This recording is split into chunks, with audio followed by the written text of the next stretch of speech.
Welcome to Samba Samba. Enjoy the video. You start by securing data and identifying the exact model ID. That prevents wrong images. Once done, open Chrome on a separate computer, add the Chromebook Recovery Utility extension, and follow prompts to enter the model ID. Make a bootable USB drive or SD card. Select the device, confirm write, and wait until verification finishes.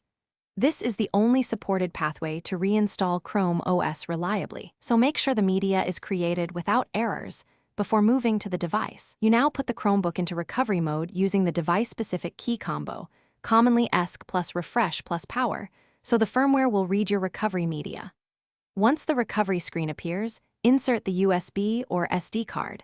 The system will detect the image and begin writing. Make sure your machine stays plugged into power and do not interrupt the process. The installer verifies image integrity and then flashes the OS. If verification fails, the utility will report an error, so you can recreate media.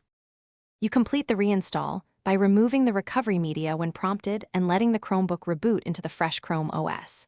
Then go through First Run Setup, connect Wi-Fi, and sign into your Google account so synced apps and drive files repopulate. If something goes wrong, make sure you use the exact model ID, recreate the recovery media on a different USB or SD card, and verify the media on another PC. Those steps fix most issues and get you back to a working system. Thanks for watching. Consider subscribing if we helped you.